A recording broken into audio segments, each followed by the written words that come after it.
Et puis 24 heures après, repiquer encore pour surveiller, surtout pour l'intoxication au paracétamol, parce que les signes vont apparaître dans le temps, 24 heures, 48, 72 heures.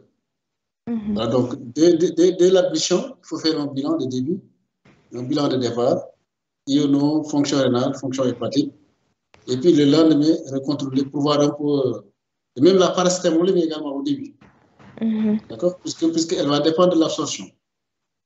Voilà, donc paracétamoline, fonction rénale, iono, transaminase, 24 heures après, vous repiquez encore pour surveiller.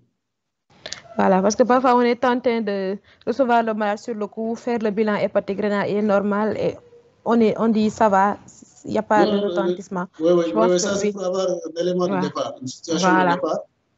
24 heures après, il faut repiquer pour voir un peu, parce que l'absorption n'est pas rapide. Voilà, l'absorption n'est pas rapide et puis l'altération de la fonction hépatique se fait dans le temps. Voilà. Il y a des cas où c'est dans les 24 heures, il y a d'autres cas où c'est dans les 72 heures. Donc, les 3 premiers jours, chaque jour, il faut piquer un bilan. Voilà. H0, H24, H48, voire même 72. D'accord. Parce que c'est dans le temps. Voilà. Merci. Inès? Oui, professeur, merci pour la présentation. Merci, professeur, pour la parole. En fait, c'est juste une contribution aussi. Effectivement, parfois même, on n'a pas accès au charbon activé. La disponibilité au niveau de la pharmacie, souvent, on ne le trouve pas. Parfois, on prescrit même des laxatifs. Et je voulais même vous poser la question aussi, est-ce que c'est chez toutes les intoxications médicamenteuses ou bien au cas par cas? Parce que, effectivement, le cas dont Dr Sorna parle, j'ai eu à appeler le centre antipoison et il nous avait dit de faire le charbon activé. Je n'ai pas pu trouver. Après, on a prescrit un laxatif. Ma question, c'est est-ce que c'est chez toute intoxication médicamenteuse ou bien c'est au cas par cas pour les laxatifs? Merci, professeur. C'est au cas par cas, mais les laxatifs quand même, je pense que si vous pouvez l'éviter, il faut l'éviter. Parce que ça ne va pas servir à grand-chose. Et puis vraiment, c'est le risque de déshydratation, etc. Voilà, donc soit vous avez du charbon activé, vous donnez. Si vous n'avez pas de charbon activé, mais faites le lavage gastrique. Faites le lavage. Le lavage, au moins, vous êtes efficace. Alors que les laxatifs, vous donnez, bon, ça peut créer une diarrhée, hein, mais ce n'est pas sûr que cette diarrhée-là va nettoyer l'estomac. Vous voyez un peu? Oui, effectivement, professeur. Et puis, par rapport au lavage gastrique, genre, au plus tard, au bout de combien d'heures on peut l'effectuer? Oui, ça dépend de la cinétique du médicament. Là, il y a des médicaments d'action rapide, d'absorption rapide. Donc, pour ces médicaments-là, c'est dans l'heure qui suit l'ingestion. D'accord. Alors, pour les médicaments d'action retardée, c'est dans les 2 heures. D'accord. Donc, jusqu'à 2 heures après l'ingestion, on peut faire un lavage gastrique. Au-delà, je pense que ce n'est plus nécessaire parce que le médicament est déjà dans le sang. Voilà. Donc, jusqu'à 2 heures, il faut tenter un lavage gastrique. D'accord. Merci, professeur. Voilà. Fall? Merci, professeur, pour la parole. Merci, Ndoye, pour la présentation. En fait, je veux savoir par rapport à l'intoxication au paracétamol. Si, par exemple, pour les doses toxiques de 150 mg et 250 mg, on les utilise aussi bien lorsqu'il s'agit d'une intoxication unique au paracétamol, ou bien lorsqu'il y a une intoxication à plusieurs médicaments, y compris le paracétamol, on maintient les doses toxiques de 250 et 150 mg selon le poids. Et aussi pour les enfants avec des tares, par exemple chez les malnutris aussi, est-ce qu'on utilise toujours la même dose toxique? Merci. Je n'ai pas compris la question.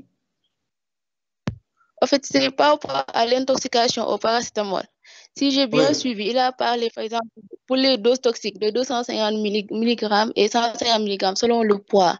Là, je demande si, par exemple, il y a une intoxication au paracétamol associée à d'autres médicaments. Si on maintient toujours la même dose toxique, ou bien il y a des autres doses qu'on utilise. Et aussi, par rapport au tares, par exemple, chez les enfants malnutris aussi, si on maintient toujours les mêmes doses toxiques.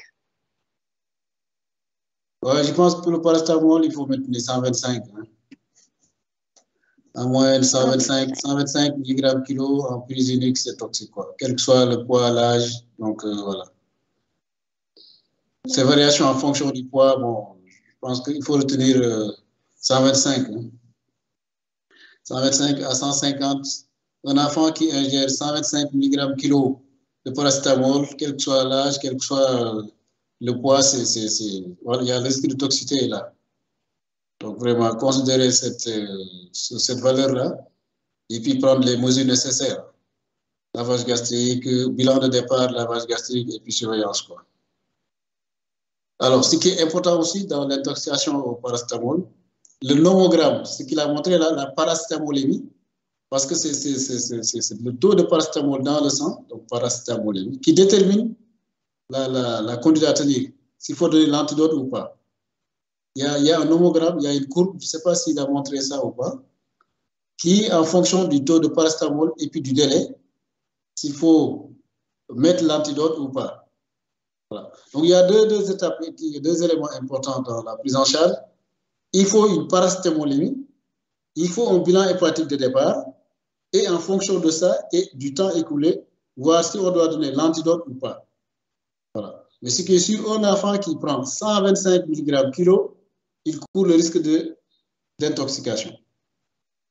Après, maintenant, c'est au cas par cas, il y a des enfants qui résistent. Voilà, c'est le nomogramme. Vous voyez, c'est ici. Toxicité hépatique probable. Aucune toxicité hépatique.